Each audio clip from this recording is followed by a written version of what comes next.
하나님의 말씀을 공독하겠습니다. 오늘 우리에게 허락하신 말씀은 마태복음 16장 24절과 25절 말씀입니다. 신약성경 33쪽 마태복음 16장 24절과 25절입니다. 그때 예수께서 제자들에게 말씀하셨다. 누구든지 나를 따라오려거든 자기를 부인하고 제 십자가를 지고 나를 따라오너라. 누구든지 자기 목숨을 구하고자 하는 사람은 잃을 것이요 나 때문에 자기 목숨을 잃는 사람은 찾을 것이다. 이는 하나님의 말씀입니다. 하나님께 감사드립니다.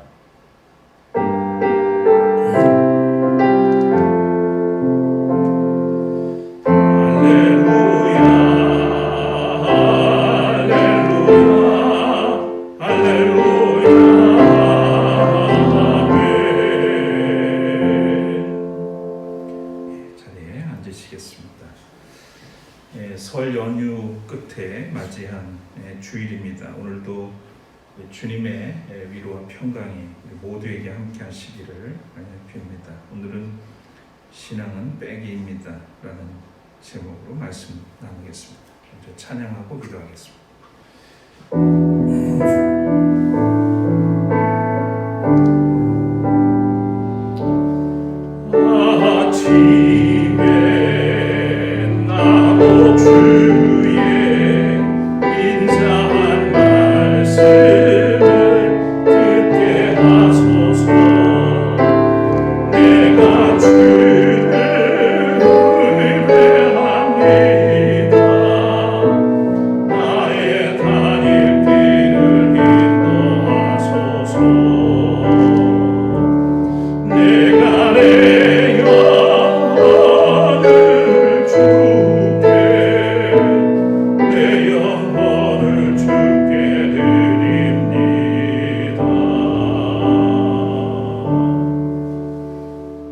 주님 감사합니다.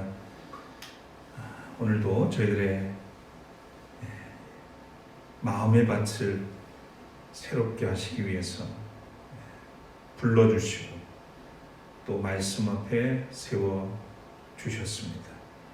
겸손하게 하시고 내려놓게 하시고 오직 온 몸을 다하여 주를 바라보며 주의 말씀을 경청하는 저희들이 되도록 인도해 주옵소서. 부족한 종을 세우셨으니 성령의 능력을 더하여 주시고 주의 뜻을 이 가운데서 이루어 주시옵소서. 예수 그리스도 이름으로 간절히 기도드립니다. 아멘. 수학의 사칙연산처럼 신앙의 기본 원리도 중요합니다. 신앙은 하나님의 은혜를 더해 주시는 사건으로부터 시작이 됩니다. 우리가 죄인이었을 때 외아들을 보내주셨습니다. 그를 믿을 때 영생을 더하여 주셨습니다. 구원을 더해 주시고 성령을 보내주셨습니다.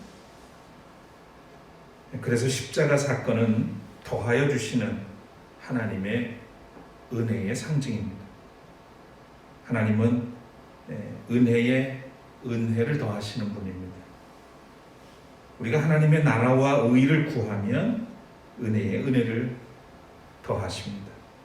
하나님은 우리에게 생명과 함께 풍성한 삶을 더하여 주십니다.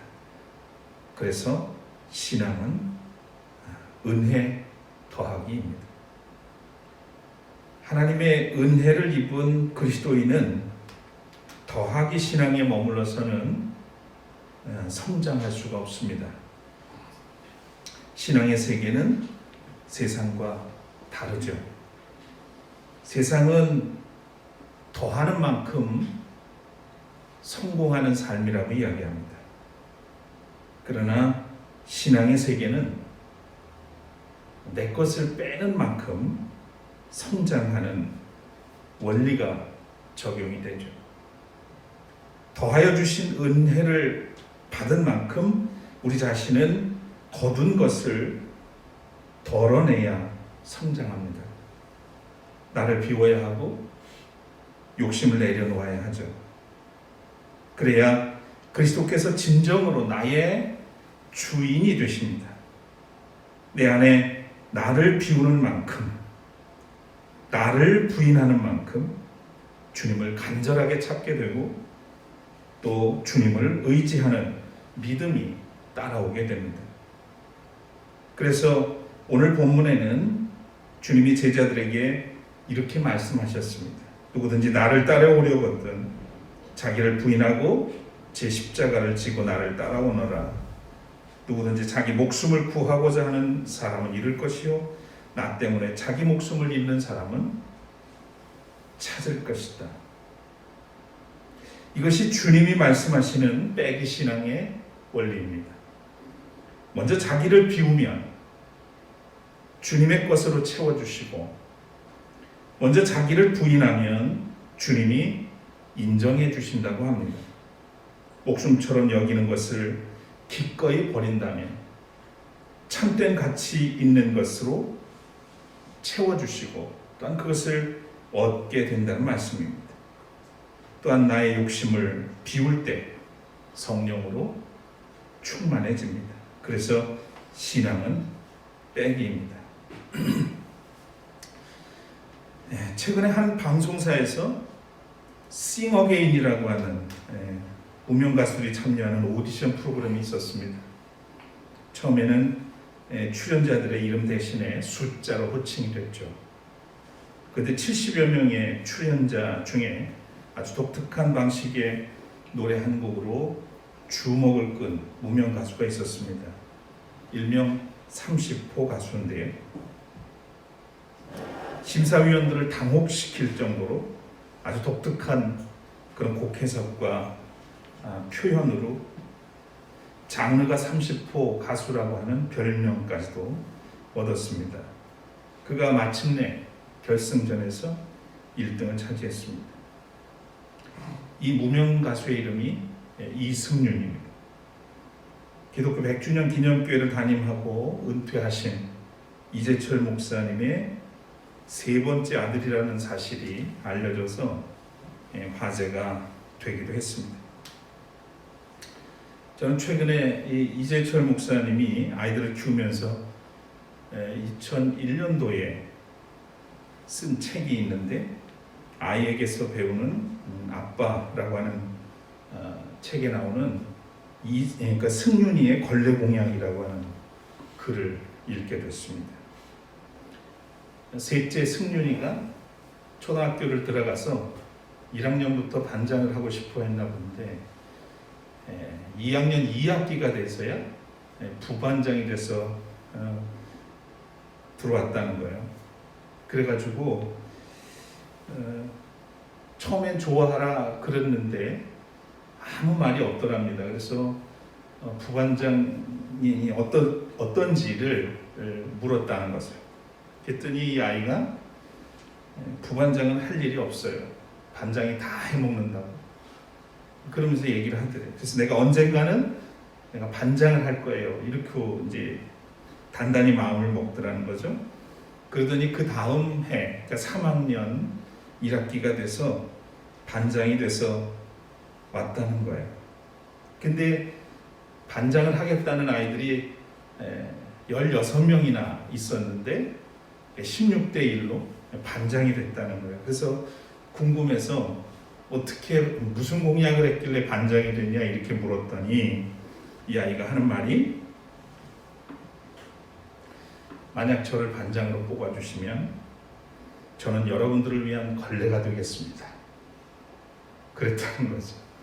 초등학교 3학년짜리가 친구들에게 나는 걸레가 되겠습니다. 여러분을 위한 걸레가 되겠습니다. 그래서 가족들이 그 얘기를 듣고 한바탕 웃었다고 그랬습니다. 그리고 글에 보면 이렇게 쓰여 있습니다. 그러나 시간이 지날수록 여러분을 위한 걸레가 되겠다는 승윤이의 말이 큰 울림으로 저를 사로잡았습니다. 그리스도인의 삶을 그보다 더 적절하게 표현할 수는 없을 것 같았습니다. 걸레는 자신이 더러워짐으로 상대를 깨끗하게 해줍니다. 양초가 자신을 태움없이 어찌 빛을 발하겠으며 소금이 스스로 녹아지지 않고 어찌 짠맛을 낼 수 있겠습니까? 같은 이치로 자기 자신을 걸레로 내어 놓지 않는 사람에게 어찌 참된 헌신과 봉사가 가능할 수 있겠습니까? 그날 밤에 이 목사님은 승윤이를 끌어안고 머리에 손을 얹고 기도했답니다. 반장이 됐는데 1년 동안 승윤이가 한 말대로 친구들을 위해서 진정한 걸레가 되게 해주십시오. 자라갈수록 더 큰 걸레가 되게 해주십시오. 타인을 위해서 걸레가 되는 삶은 진정 향기로우며 예수 그리스도의 영광과 권능이 함께 하심을 이 아들이 일평생 자신의 삶을 통해 확인하게 해주십시오. 이렇게 기도했다는 겁니다. 그리고 글의 마지막 부분은 이렇게 쓰여져 있습니다. 주님께서는 우리의 죄와 허물을 당신의 살과 피로 정결케 닦아주신 영원한 생명의 걸레이셨습니다. 그 덕분에 우리는 그분 안에서 새로운 피조물이 되었습니다. 우리가 이 세상에서 누군가를 위한 생명의 걸레로 살아가는 것은 우리를 위해 십자가에서 기꺼이 생명의 걸레가 되어주신 그분에 대한 최소한의 도리입니다. 하찮게 여김을 받고 더러운 것을 닦아내는 걸레가 되려면 스스로 비우고 낮아지는 빼기 신앙이어야 합니다. 더하기 신앙만을 고집하는 사람은 걸레가 될 수가 없을 겁니다. 예수 그리스도께서 십자가의 살과 피를 내어주심으로 자신을 빼고 생명의 걸레가 되심으로 우리를 살리셨습니다. 우리의 신앙이 왜 빼기 신앙이어야 하는지 성서의 말씀을 통해 함께 알아보려고 합니다. 먼저 십자가는 하나님의 빼기입니다. 하나님께서 외아들을 세상에 보내신 것은 가장 소중한 것을 우리를 위해 내어주신 겁니다. 또한 그 아들을 십자가에 달리게 하신 것은 우리를 살리기 위해 자신을 포기하신 것이죠.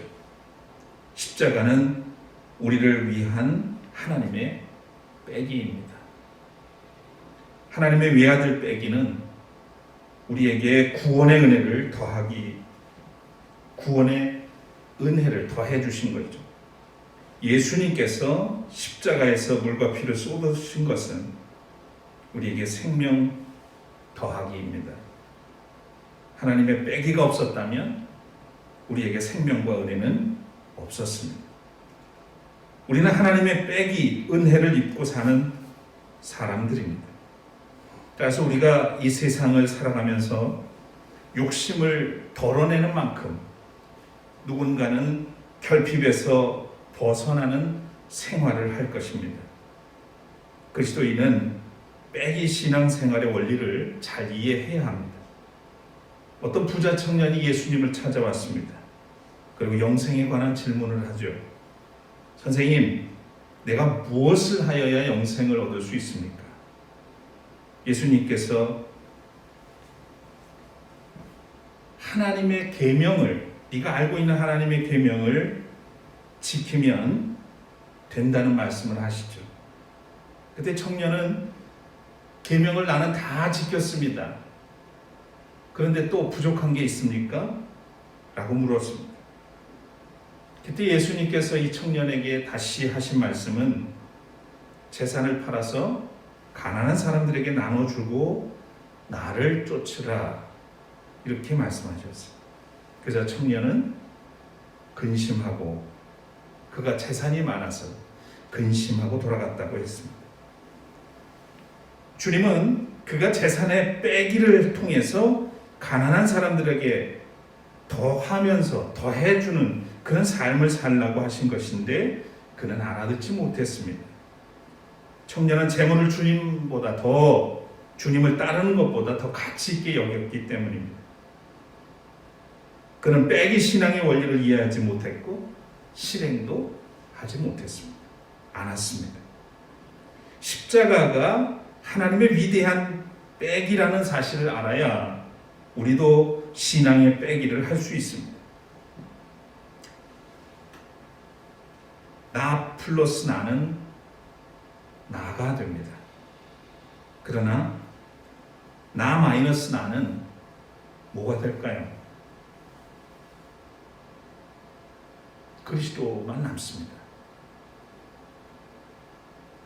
그래서 사도 바울은 이렇게 고백했죠.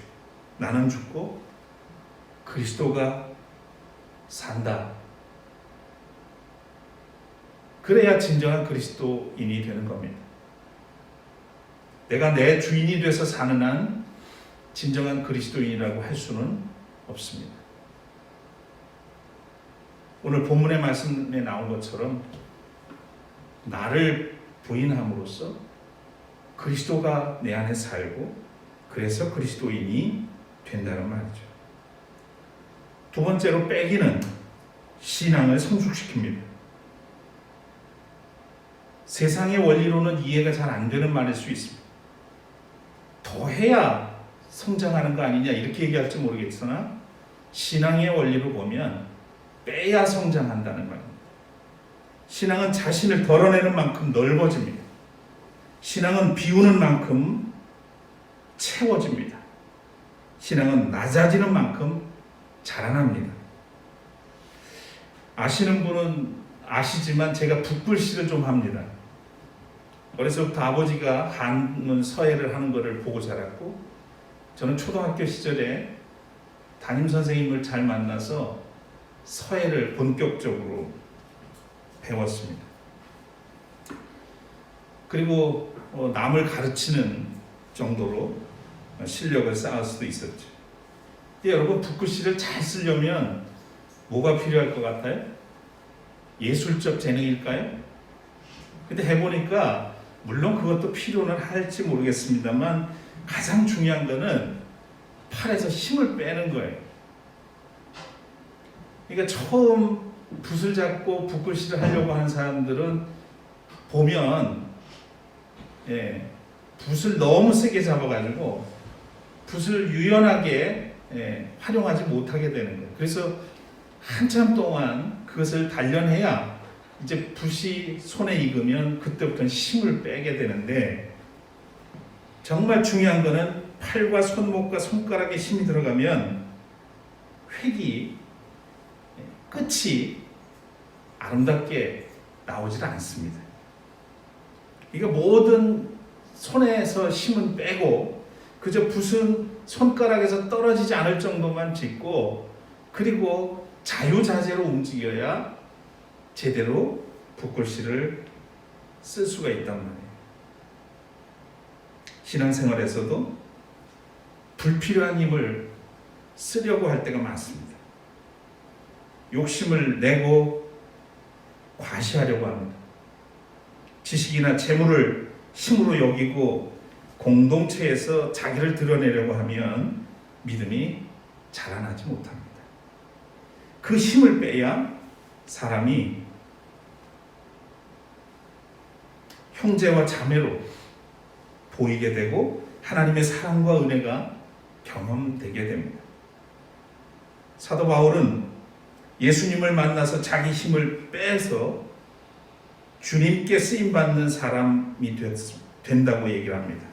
그러니까 예수님을 만나서 자기 힘을 뺐고 그리고 주님께 쓰임받은 사람이죠. 빌립보서 3장 4절 이하에 이렇게 썼습니다. 육신을 자랑하거나 신뢰하자면 나는 그 누구보다도 자랑하고 신뢰할 것이 많은 사람입니다. 나는 난지 여드레 만에 할례를 받았고 이스라엘 민족 가운데서도 베냐민 지파요 히브리 사람 가운데서도 히브리 사람이요 율법으로는 바리새파 사람이요 열성으로는 교회를 박해한 사람이요 율법의 의로는 흠잡을 데 없는 사람이었습니다. 그러나 나는 내게 이루었던 것은 무엇이든지 그리스도 때문에 해로운 것으로 여기게 되었습니다.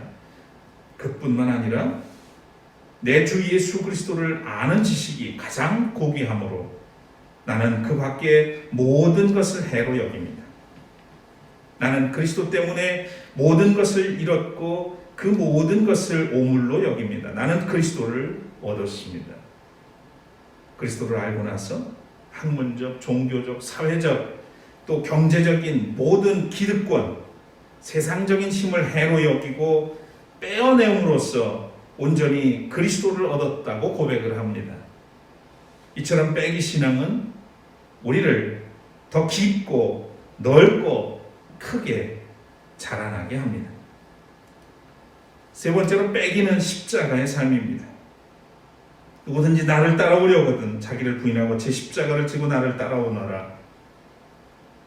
자기를 부인하는 것은 자기를 빼는 뺄셈입니다. 그것이 바로 십자가를 지는 것이죠. 십자가를 지고 주님을 따르는 것이 신앙의 길입니다.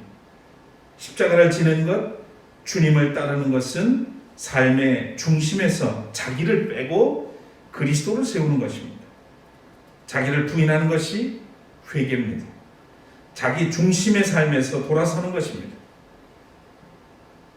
내 안에 있는 죄악을 빼는 것입니다. 욕심을 빼는 것이죠. 자기 십자가는 무엇을 의미합니까? 자기 십자가는 사명이며 보내심을 받은 사역을 말합니다. 이것은 하나님의 영광을 위한 십자가가 됩니다. 또 실행의 십자가이기도 하죠. 그리스도인은 고통의 십자가에 그리스도와 함께 자신을 못 박아버리고 사명의 십자가를 지고 하나님의 영광을 위해 살아가는 사람들입니다. 또 빼기 신앙은 그리스도인의 능력입니다. 세상 사람들은 모두 더하기를 위해서 살아갑니다. 더 많은 것을 소유하고 더 큰 집과 더 좋은 자동차, 더 좋은 것, 더 많은 것을 누리고 싶어 하죠. 그래서 힘을 더하기 위해서 상대를 헐뜯고 모함하고 비난을 일삼으면서 또 짓밟기도 하고 해하기도 합니다. 돌아보니 그동안 교회도 다르지 않았던 것 같습니다. 이웃 교회와 경쟁하며 더 크게 짓고 더 많은 성도들을 모으기 위해서 이웃의 작은 교회 교인들까지 선동하고 마을을 목적이 아닌 교회의 성장의 수단으로 삼았습니다. 교회가 세상과 구별되지 않았습니다. 그리스도인들이 세상 사람들과 다르지 않았습니다. 코로나 팬데믹 상황 속에서 드러난 이 부끄러운 기독교의 모습은 우연히 빚어진 일이 아닐 겁니다. 그것은 세속적인 욕심 더하기 때문이 아닐까? 욕심과 힘 빼기를 소홀히 한 까닭이 아닐까? 그래서 십자가의 능력도 그리스도인의 영향력도 다 상실한 것은 아닐까 하는 생각을 합니다. 사랑하는 여러분, 빼기 신앙은 그리스도인의 십자가의 삶이요 성숙하게 하는 능력입니다. 하나님의 은혜를 우리에게 더해 주신 만큼 우리의 욕심을 덜어내야 성숙한 그리스도인, 또 영향력 있는 그리스도인이 될 수 있습니다. 저는 설날 아침에 다시 한번 새해 다짐을 해보았습니다. 은혜를 더하시는 하나님의 은혜에 감사하자. 그리고 덜하기, 욕심 빼기를 훈련해보자.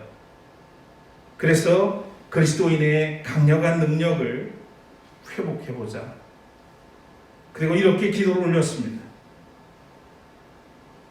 올해는 덜 바쁘고 덜 여유롭게, 덜 화내고 더 참으며, 덜 욕심부리고 더 베풀게, 덜 먹고 더 나누며, 덜 미워하고 더 사랑스럽게, 덜 말하고 더 경청하며, 덜 짜증내고 더 다정하게, 덜 걱정하고 더 신뢰하며 덜 미루고 더 섬기게 이렇게 살아가도록 도와주소서. 우리는 자꾸만 더 가지려고 하는 이 세상에서 좀 덜어내는 삶을 통해서 신앙적으로 성숙한 그런 한 해가 되었으면 합니다. 세속적인 욕심 빼기로 그리스도인의 능력을 회복하시기를 바랍니다. 사명의 십자가를 지고 하나님께 영광을